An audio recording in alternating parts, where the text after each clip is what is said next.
Hello my dear friends, you're in the Military Summary channel, and this short video we're going to discuss the most important events that took place during the previous night of the local time. Today we have significant number of very interesting updates and details, so stay tuned and don't miss everything.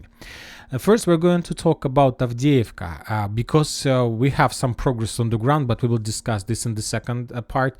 The most important thing is that today the Russian sources provided the details of their offensive operation in Avdiivka and how did they manage to collapse and to penetrate the Ukrainian defense belt. The operation was very tricky and very smart, and now I understand how the Russians managed to bypass such a big distance, such a big territories of the most powerful, let's say, fortifications in Avdiivka, how they managed to within one day appear in Saborne, Sportivna and Chernyshevskovo Street. Now let's talk about the details. The information was published by the Ukrainian sources, and that information was confirmed by the Russian sources. And the thing is that after the Russians established control over the industrial area in Avdiivka, I will show this area map, this one, they managed to find one important thing. The Russians somehow managed to find underground pipe that was located very low level underground, under the surface, and probably the Ukrainians didn't know about the existing of that pipe. And according to the sources, that the length and the distance of that pipe was around 2 kilometers. So according to information we have, more or less plus minus few kilometers, the pipe started somewhere here and the pipe ended somewhere here. So that was the distance. That was the distance of pipe, and according to Ukrainian sources, around 150 Russian soldiers, 150 soldiers entered that pipe and bypassed its significant territory underground. And they left that pipe on Saborne, Sportivna and Chernyshevskovo Street. And the next thing, and if you remember, just exactly on the first day of clashes, we start receiving the videos of 110th Brigade, how the Ukrainians were bombing with FPV drones the Russian forces in Sportivna, Saborne on this territory.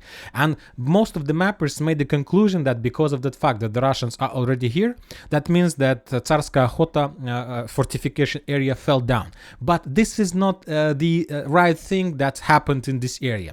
Once again, the Russians bypassed the pipe, they entered this territory, and basically they established a foothold in these buildings.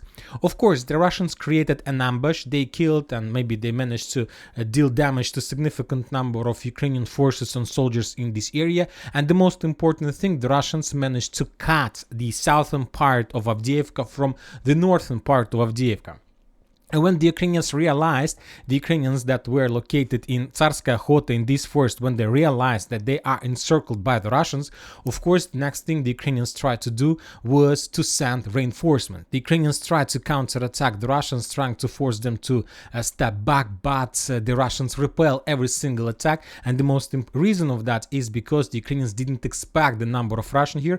Maybe there was some kind of rotation process. I expect that maybe the Russians managed to calculate and realized that exactly, let's say, on the 20th of January there might be some rotation process, so that's why they let's say captured this let's say foothold. And while the Ukrainians that didn't expect anything was moving from one part of Avdiivka to Tsarskaya Okhota, the Russians made an ambush, and first they dealt significant damage to Ukrainians, and Ukrainians lost significant number of soldiers, armored vehicles just during the first sequence of clashes. So the forces that should have rotated and replaced the forces in Tsarskaya Okhota got ambushed, and the Ukrainians lost everything.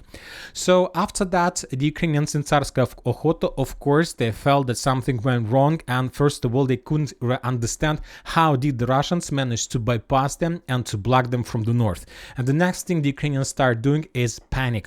They start making counterattacks maybe to the Russians, but once again, all attacks were repelled by the Russians, and the Ukrainians were basically defeated in Tsarskaya Okhota.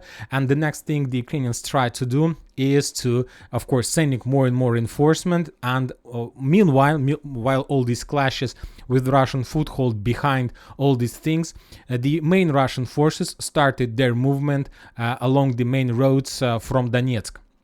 So the Russians start attacking the Ukrainians in their main defense belt along the railways. And we start receiving video just yesterday, by the way. We got the video how the Russian forces and infantry, when we start receiving updates about the Russian presence in Saborная, Sportivная and Chernyshevskaya Street, while, let's say, very significant progress, we got the first video of how the Russians were storming the Ukrainian trenches along the railways, much further to the south in comparison with the original things. So, and when I saw the first time this video, I didn't understand how did that happen, how we receive videos from inside of Avdiivka earlier than the videos of storming positions of the Ukrainians along the railways. And this is very simple. The Russians started attacking the Ukrainian positions along the railway because of that fact that Ukrainians didn't have enough of forces on this area. They have just something like few soldiers, maybe not few, but few tens of soldiers. But the main reason is just to slow down the Russians, and while there are clashes along the combat line, the Ukrainians should have bring some reinforcement. But the Ukrainians were blocked on the southern part of Avdiivka in the vicinity of Tsarskaya Khota. So that was the operation. That was the collapse. That was exactly how the collapse happened.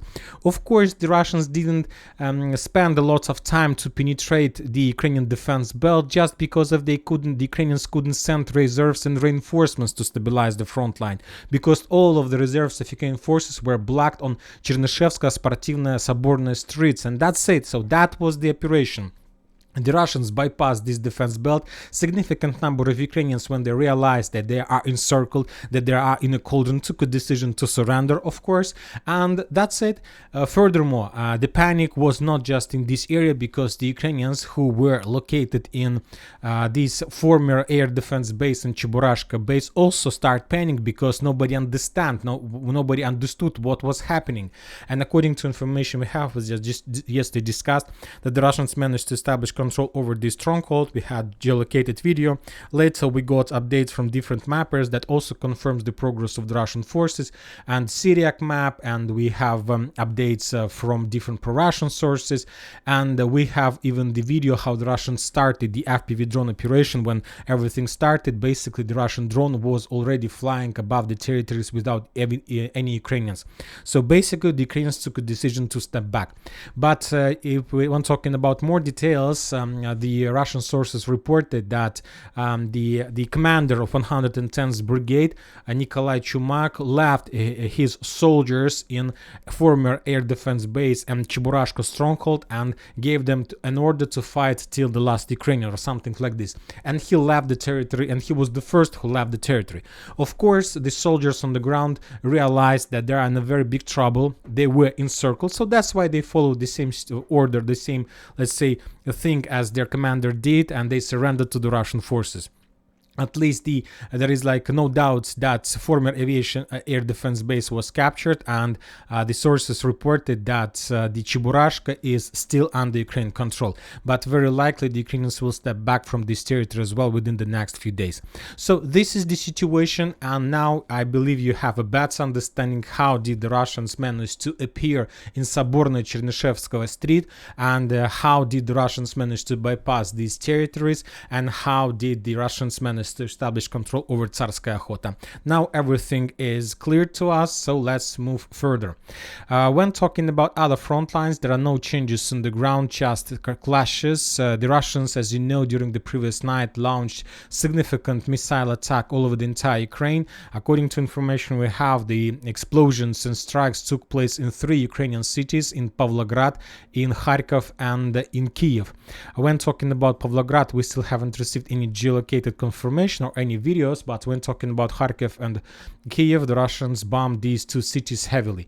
The first updates about first explosions took place somewhere at 5-6 a.m. of the local time, and before I start making this video, we have received a lot of a lot of videos, a lot of ruins, a lot of destroyed buildings from residential, mainly from residential area. The Russians are saying that all those buildings were with the Ukrainian soldiers, Ukrainian personnel, and as you can see,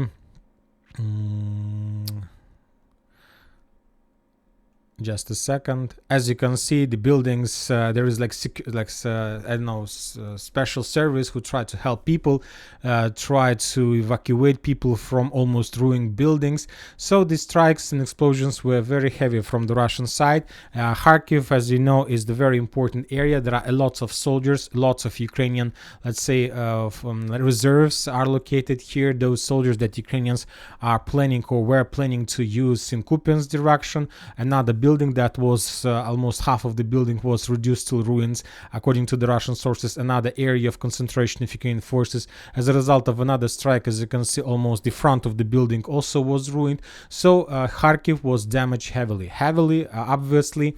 And if you remember, a few days ago, the Russians reported they attacked hotel, where as a result of another strike, up to 80 let's say French volunteers got damaged, and the Ukrainians, that was a very heavy loss for the Ukrainians. On this video we see how the Russians destroyed gas pipeline.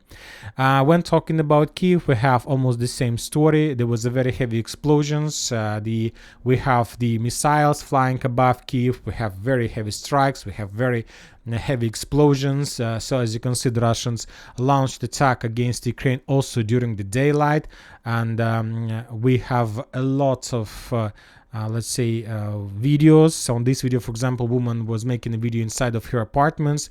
The explosions was bigger than probably high-rise building. So as you can see, the Russians attacked. Yes, we haven't received any numbers from the Ministry of Defense of Ukraine. Maybe by the time you're gonna watch this video, you're gonna see how many missiles the Russians used and how many missiles the Ukrainians managed to shut down, if they managed to shut down any. But the Russians, for example, on this video, we can see how the Russians improved their missile, and their missiles not just attacking, they also can make some interesting anti-air defense traps like thermal signs. On this video, we might see Russian rocket who was flying, who was, let's say, launching these thermal signs to break and collapse Ukrainian air defense. Anyway, the damage dealt by the Russians today was very heavy. Probably the Russians will continue because they need to support and need to increase the progress of the Russian forces inside of Avdiivka. And that's it for the short video. Military Summary channel reminds you to condemn any violence in the world. Thank you for watching. Subscribe to my channel, put your likes, join my Patreon, and have a good day. Bye bye.